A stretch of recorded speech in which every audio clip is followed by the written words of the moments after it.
बच्चों, सुमित्रा नंदन पंत की कविता पर्वत प्रदेश में पावस का आधा भाग हम पढ़ चुके हैं। 2 पैराग्राफ हमने पढ़ लिए हैं और अब तीसरा पैराग्राफ मैं आपका भावार्थ आपको समझा रही हूँ।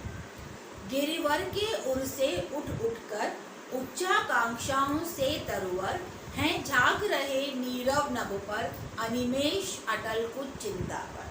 ये कवि का कहना है कि गिरिवर के उर से उठ कर, गिरिवर, गिरि अर्थात पहाड़, वर मतलब श्रेष्ठ, बड़े बड़े, इन विशाल पहाड़ों पर ऊंचे ऊंचे वृक्ष उगे हुए हैं। उर पर्वत, उनके हृदय पर अर्थात पहाड़ों के ऊपर, इन विशाल पहाड़ों के ऊपर बड़े बड़े पेड़ लगे हुए हैं, वृक्ष लगे हुए हैं और ये पेड़ मनुष्य की उच्च आकांक्षाएं अर्थात बढ़ी हुई इच्छाओं के समान प्रतीत हो रहे हैं।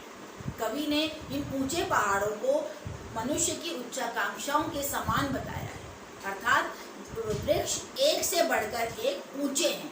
जिस तरह से मनुष्य की इच्छाएं एक से एक बड़ी होती है, एक इच्छा पूरी होने के बाद हमारी दूसरी नई इच्छा प्रारंभ हो जाती है। अतः कवि कहते हैं कि पहाड़ों पर ऊंचे ऊंचे वृक्ष लगे हुए हैं और ये पेड़ मनुष्य की बढ़ी हुई इच्छाओं के समान में प्रतीत होते हैं। झांक रहे नीरव नभों पर अनिमेष अटल कुछ चिंता पर। ये कवि कहते हैं कि वो उस शांत नीरव, रव अर्थात आवाज, नीरव अर्थात जहाँ आवाज नहीं है अर्थात शांत, कि ये पेड़ ऐसा लगता है मानो शांत आकाश की ओर देख रहे हैं। अनिमेष अटल कुछ चिंता पर, और ये अनिमेष अर्थात आपलक, ये पेड़ आपलक आकाश को निहार रहे हैं। अटल अर्थात एक ही स्थान पर स्थित है और कुछ चिंता पर और कुछ चिंतित प्रतीत हो रहे हैं। बच्चों, यहाँ पर कई बार आपको एक प्रश्न मिलता है कि ऊंचे ऊंचे पेड़ों को मनुष्य की उच्चाकांक्षाओं के समान क्यों बताया है। तो इसमें आप लिख सकते हैं कि कवि का कहना है कि जिस प्रकार पर्वतीय प्रदेश में वृक्ष एक से बढ़कर एक ऊंचे हैं, अर्थात एक वृक्ष ऊंचा है, दूसरा वृक्ष उससे बढ़कर है, उसी प्रकार से मनुष्य की इच्छाएं भी एक से बढ़कर एक होती है। एक इच्छा पूरी होती है तो हम फौरन दूसरी चीज की इच्छा करने लगते हैं। इसलिए उन बढ़े हुए वृक्ष की तुलना मनुष्य की उच्चाकांक्षाओं से की गई है। बच्चों, यहाँ पे एक प्रश्न और है कि वृक्षों को चिंतित क्यों बताया गया है। तो इसका उत्तर है कि वृक्ष आकाश के रहस्य को समझने का प्रयास करते हैं। ये बड़े हुए वृक्ष पर्वत पर उठ करके ऐसा लगता है मानो ये आकाश के रहस्य को समझने की कोशिश कर रहे हैं, और जब वह इसमें सफल नहीं होते तो कवि कल्पना करते हैं कि मानो वो वृक्ष कुछ चिंतित है। अगला वाक्य है, उड़ गया अचानक लो भूधर, फड़का अपार पारद के पर, रव शेष रह गए हैं निर्जर, है टूट पड़ा भू पर अंबर। कवि का कहना है कि पहाड़, भूधर, भूधर अर्थात पहाड़, पहाड़ के समान विशाल बादल अपने पारद के समान, पारद, पारद अर्थात पारा, पारा अर्थात मर्क्यूरी, कि पारे के समान चमकीले पंखों को, पर अर्थात पंख, पंखों को फड़फड़ाते हुए एक स्थान से दूसरे स्थान पर चला गया है।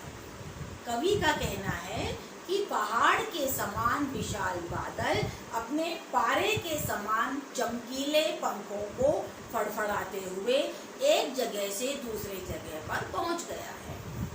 रव शेष रह गए हैं निर्जर, है टूट पड़ा भू पर अंबर, कि अब वर्षा और अधिक तेज होने लगी है और जो बहते हुए झरने थे कवि को अब वो दिखाई नहीं देते। तो कवि कहते हैं रव शेष रह गए हैं निर्जर, कि झरनों की केवल अब आवाज सुनाई देने लगी। रव अर्थात आवाज, शेष मतलब बची है, निर्जर अर्थात झरने, कि अब बहते हुए झरने दिखाई नहीं दे रहे, केवल उनकी आवाज ही हम सुन पा रहे हैं।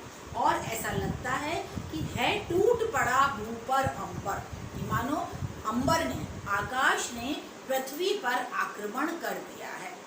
अंबर अर्थात आकाश, भू पर अर्थात पृथ्वी पर, है टूट पड़ा, टूट पड़ना अर्थात आक्रमण कर देना। ऐसा लगता है जैसे आकाश ने पृथ्वी पर आक्रमण कर दिया है। अंतिम पद्यांश है, धंस गए धरा में सभय शाल, उठ रहा धुआं जल गया ताल, यूं जलद यान में विचर विचर, था इंद्र खेलता इंद्रजाल। ये कवि का कहना है कि बड़े बड़े शाल के पेड़, शाल एक तरह का वृक्ष है जो कि पर्वतीय स्थलों में दिखाई देता है, जिसमें बहुत लंबा तना है और ऊपर पत्तियां होती हैं। तो इतने बड़े बड़े पेड़ भी उस तेज वर्षा के कारण दिखाई नहीं दे रहे। तो धंस गए धरा में सभय शाल, तो कवि कल्पना करते हैं कि ऐसा लगता है मानो इस तेज वर्षा से भयभीत होकर ये शाल के पेड़ भी पृथ्वी में छुप गए हैं। उठ रहा धुआं जल गया था। अब जो तालाब था, कवि ने पहले तालाब का वर्णन किया है, तो उस तालाब तक भी बादल आने लगे हैं। तो कवि कल्पना करते हैं कि उठ रहा धुआं जल गया था, कि तालाब के ऊपर अब धुआं उठने लगा है।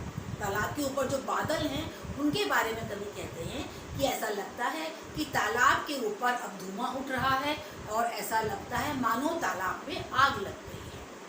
यूं जलद यान में विचर विचर, था इंद्र खेलता इंद्रजाल। इस तरह से इंद्र अपने बादल रूपी विमान में, जलद अर्थात बादल, यान मतलब विमान, इस तरह से इंद्र अपने बादल रूपी विमान में बैठकर यहाँ से वहाँ घूम रहा है और अनेक जादुई खेल दिखा रहा है।